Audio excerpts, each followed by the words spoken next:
이재명 더불어민주당 대표의 모든 각종 의혹들, 정말 썩은내 진동하는 게이트는 언제 시작이 되죠? 성남시장 때, 경기지사 때, 이때 벌어진 일이에요. 명백하게 문재인 정부 때 검찰 수사가 시작된 거예요. 그렇다면 문재인 대통령이 정치 탄압한 건지 이재명 대표가 분명하게 거기에 대해서 발표해야 되고요. 이거는 다시 한번 말씀드리지만 더불어민주당에 대한 사건이 아닙니다. 과거의 이재명의 개인 사건이에요. 조국의 강을 건너지 못한 더불어민주당이 이재명의 늪을 만났다. 지금이라서라도 빠져나와야 된다.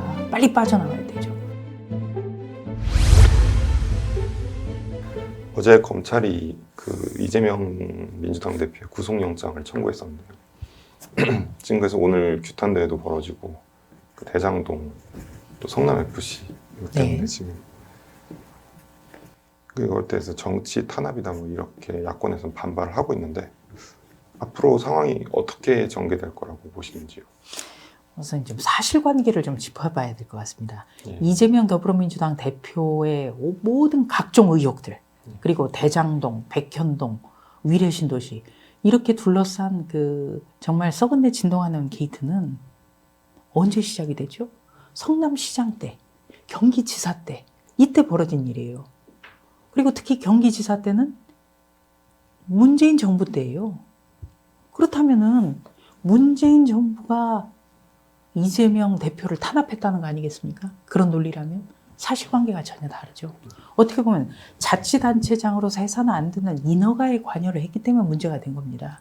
그리고 그는 명백하게 전 정부 때 시작이 됐고 문재인 정부 때 검찰 수사가 시작된 거예요.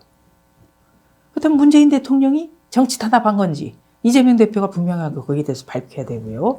또 그리고 대선 후보 경선 과정에서는 경선의 상대 후보였던 이낙연 전 국무총리가 가장 강하게 비판했잖아요. 그러면 이낙연 전 국무총리가 탄압을 했다는 건가요? 그것도 본인이 분명하게 의혹을 해명을 해야 되는 것이죠. 이거는 다시 한번 말씀드리지만 더불어민주당에 대한 사건이 아닙니다. 이재명 대표의 과거의 이재명의 개인 사건이에요. 그렇기 때문에 더불어민주당이 통째로 빨려 들어가는 것이 과연 더불어민주당에서 과연 이거를 당연하게 생각할까 고민이 많을 거라고 생각이 돼요. 그래서 조국의 강을 건너지 못한 더불어민주당이 이재명의 늪을 만났다. 그래서 지금이라서라도 빠져나와야 된다. 이거는 여와 야를 떠나서 조국 사태를 관찰했던 사람으로서 드리는 고언입니다. 빨리 빠져나와야 되죠. 단절하고. 네. 왜냐하면 정치가 서로가 건강하게 치열하게 경쟁하지 않으면 싸잡아서 비난을 받아요.